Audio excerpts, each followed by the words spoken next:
Assalamualaikum warahmatullahi wabarakatuh. Nama saya Haidar Rahmatsyah dari Prodi Hukum.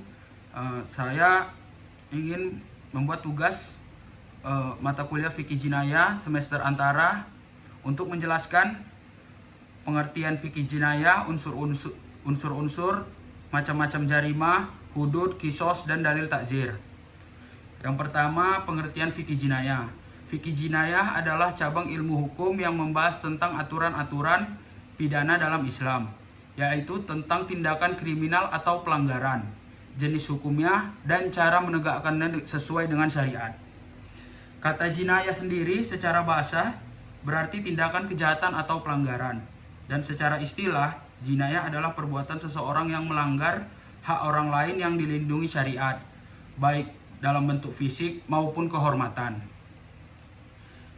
Materi kedua, unsur-unsur jarimah. Dalam Islam, suatu perbuatan bisa disebut jarimah atau kejahatan jika memenuhi 3 unsur. 3 unsur tersebut adalah: yang pertama, perbuatan yang dilarang oleh syariat.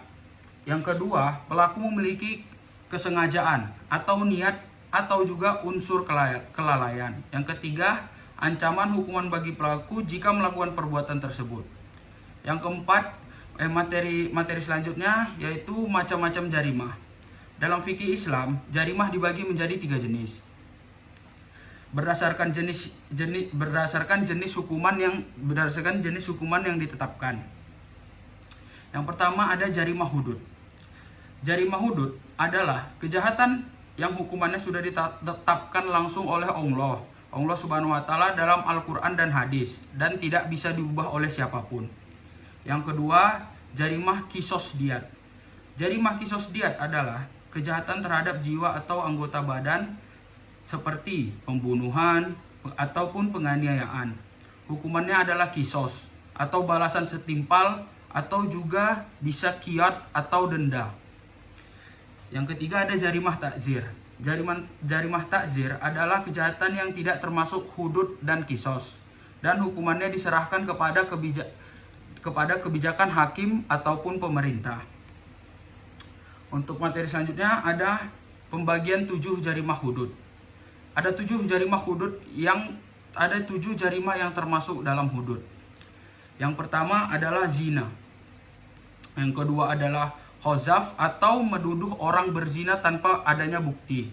Yang ketiga yaitu pencurian atau sarikoh. Yang keempat itu perampokan atau hirabah. Yang kelima minum khamar atau minum-minuman keras. Yang keenam murtad atau keluar dari agama Islam. Yang ketujuh bukhat atau pemberontakan terhadap pemerintah yang sah. Baiklah, selanjutnya jarimah hirobah. Pengertian hirobah. Hirobah secara bahasa berarti menyebar kerusakan atau membuat takut di muka bumi. Secara istilah, hirobah adalah perampokan.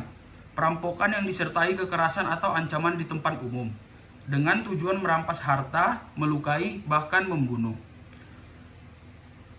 Syarat-syarat hirobah. Berikut ini ada beberapa syarat-syarat hirobah. Yang pertama, pelaku membawa senjata atau alat kekerasan. Yang kedua, terjadi di tempat umum ataupun di jalan umum. Yang ketiga, bertujuan untuk merampas harta, membunuh, atau membuat takut. Yang keempat, dilakukan oleh individu atau berkelompok. Yang kelima, tidak ada izin atau otoritas resmi. Dan hukuman bagi pelaku hirobah ada tergantung hukuman pada hukuman yang akan didapat pada pelaku yang melakukan hirobah, ya, itu tergantung dengan bentuk kejahatan yang dilakukannya. Jika membunuh dan merampas, itu hukumannya dapat dibunuh juga atau bisa disalib. Yang kedua, jika hanya membunuh, dia juga akan dibalas dibunuh. Jika hanya merampas harta, pelaku akan mendapatkan potong tangan dan kaki secara bersilang. Jika hanya membuat takut, pelaku hanya diasingkan atau dipenjara. Tujuan hukuman ini adalah memberikan efek jera dan melindungi masyarakat dari gangguan keamanan. Demikianlah pemaparan singkat materi dari saya tentang fikih jinayat, terutama fokus pada jarimah hirobah. Semoga materi ini bisa menambah wawasan kita tentang hukum pidana Islam dan yang adil dan tegas. Dan terima kasih kepada Ibu dosen, Ibu Mauludia Mora. Mohon maaf atas keterlambatan saya untuk membuat tugas ini. Mohon dimaklumi. Billahi taufik walhidayah. Assalamualaikum warahmatullahi wabarakatuh.